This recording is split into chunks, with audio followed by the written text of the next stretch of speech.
ជំរាបសួរអ៊ំពូមិញតាយាយទាំងអស់គ្នាថ្ងៃនេះគឺខ្ញុំបានធ្វើប្លុកទី2ដែលជាប្លុកក្រៅឆាកហើយថ្ងៃហ្នឹងគឺភ្លៀងបាទចឹងហើយគឺខ្ញុំស្រុតថតនេះគឺជាចោលលួចបេះម៉នបាទចោលហ្នឹងខូចបាទលួចបេះម៉នពីដើមមួយហើយទៅដើមមួយទៀតនេះដើមមួយទៀតបាទសាមរៀងកាត់បាទហើយនេះពូឆ្កឹះភ្នែកឲ្យចៃធឿនបាទហើយឥឡូវគេអៀនខ្ញុំថាខ្ញុំថតបាទនេះបាទអៀនខ្ញុំឲ្យទៅមុខបាយទៅណាបាទអូនេះកាមេរ៉ាមែនបាទកាមេរ៉ាមែនបាទគាត់ក៏សម្ដែងដែរបាទគាត់នឹងសម្ដែងអ៊ំពូមីងទស្សនាទៅអ៊ំពូមីងគាត់កាន់កាមេរ៉ាប៉ុណ្ណាណៃហើយនេះខ្ញុំបានជួប idol ស៊ីមឈូបាទខ្ញុំសប្បាយចិត្តជួប idol គាត់អូសប្បាយដល់ដូចជុំគុកស្អាតដូចប្រែតគឺជឿជាក់អីណានេះដល់ដូចប្រែតមើលដែរមុខលសិតទៅផុងចេះជឿជាក់ដែរណហើយមើលសិតមុខវីទៀត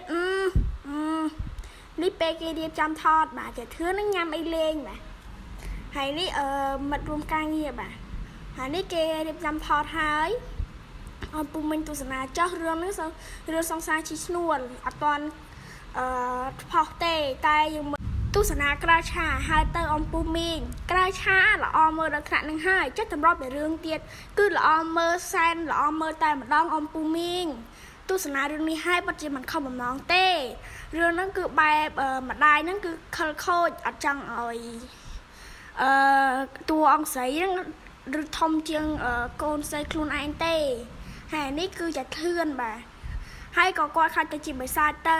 នេះគឺជាបងឈូទៀតឯងបាទមុខរេញណែអ៊ំពូមីងទស្សនាចោះមុខអីអ៊ំពូមីងយកទៅប្រៀបធៀបមួយណា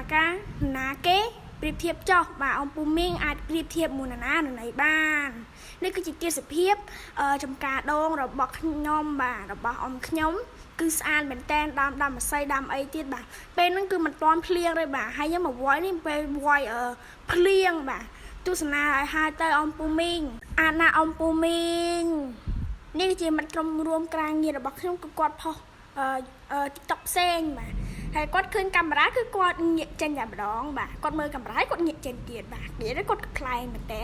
ហើយមិត្តរួមការងារខ្ញុំក៏ជាប់ពាក់ព័ន្ធជាមួយនឹងកាមេរ៉ាដែរនេះបងពាក់ព័ន្ធគ្នារឿងចាប់ដៃចាប់អីនេះហើយគេពងថតគេរងចាំថតទៀតពេលនោះមិនតាន់ភ្លៀងទេអ៊ំពូមីងទស្សនាហើយទៅពូគាត់គឺចូលលេងសាហាវណាស់បាទហើយនេះគឺជាមេឃបាទមេឃហ្នឹងក៏វាខ្មៅហើយនេះគឺស៊ីឈូបងស៊ីមឈូទៀតហើយបាទ idol ខ្ញុំហ្នឹងបាទគាត់ចូលណានេះប្អូនខ្ញុំបាទប្អូនខ្ញុំគាត់ចង់ឲ្យព្រីងខ្ញុំអ៊ីតបាទនេះព្រីងវីដេអូខ្ញុំមានតែប៉ុណ្្នឹងចឹងអ៊ំពូមីងបើចូលចិត្តសូមឲ្យ like ឲ្យ share ខ្ញុំផងចឹងខ្ញុំមានតែប៉ុណ្្នឹងជម្រាបលាបាយបាយ